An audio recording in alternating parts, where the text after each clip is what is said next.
సనాతన ధర్మంలో ఉన్నటువంటి మనందరం మనకి తిరుమల తిరుపతి క్షేత్రంలో జరుగుతున్నటువంటి అన్నదానం నిజంగా గర్వపడవలసినటువంటి అన్నదానం. మీరు వెళ్ళి చూడండి, అక్కడ ఇప్పుడు ఒక పెద్ద గోడ ఒకటి ఆ నిర్మాణంలో వచ్చింది. ఆ గోడ మీద ఒక అద్భుతమైనటువంటి చిత్రాన్ని రూపకల్పన చేస్తున్నారు. సలహాలు ఇమ్మని కోరుతూ పుస్తకాలు పెట్టారు. అక్కడ శ్రీశైల క్షేత్రంలో బయలుదేరి త్రిపురాంతకం వచ్చి, త్రిపురాంతకంలో బయలుదేరి మహానంది వచ్చి, మహానందిలో బయలుదేరి అహోబల క్షేత్రం వచ్చి, అహోబల క్షేత్రంలో బయలుదేరి తిరుమల వస్తాయి.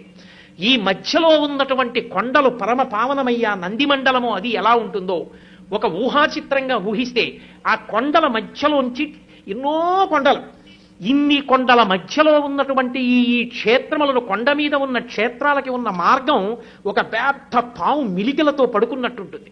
అది వెంకటాచలం దగ్గరికి వచ్చేటప్పటికి పడగలు విప్పి శేషుడు అవుతుంది. దాని మీద ఆనంద నిలయం ఒక మణి అవుతుంది. ఆ మణిలో పరమేశ్వరుడు వెంకటాచలపతి ఉంటారు. ఒక అద్భుతమైనటువంటి ఊహాచిత్రం.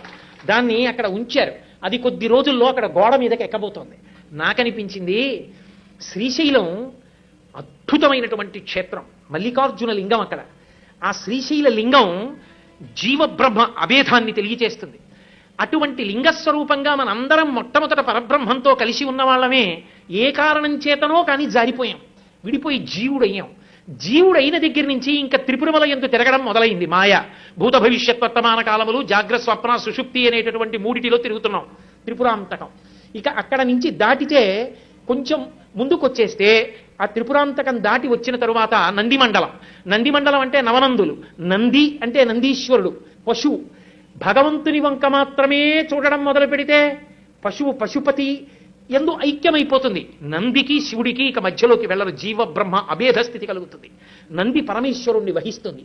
విడిపోయిన వాడు మళ్ళీ భగవంతుణ్ణి మనసులో పెట్టుకుని ఉపాసన మొదలు పెడితే నందిమండలం.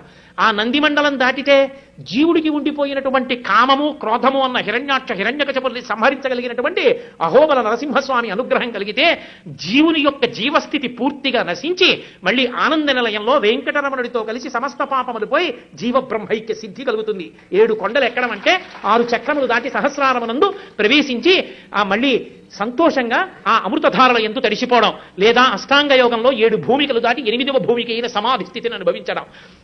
ఆంతరముగా జీవుని యొక్క ప్రయాణాన్ని, బాహ్యంలో ఆంధ్రదేశంలో వెలిసినటువంటి అద్భుతమైన ఆ కొండలు, కొండల మీద క్షేత్రాలు, క్షేత్రాల దారి పాము మిలికలు, చివర తోక ఉంటే శ్రీశైలంలో తోక అనుకుంటే వెంకటాచలం వచ్చేటప్పటికి పడగలు విప్పినటువంటి శేషుడు, మణి ఆనంద నిలయం, అందులో వెంకటరమణుడు, ఆ ఊహాచి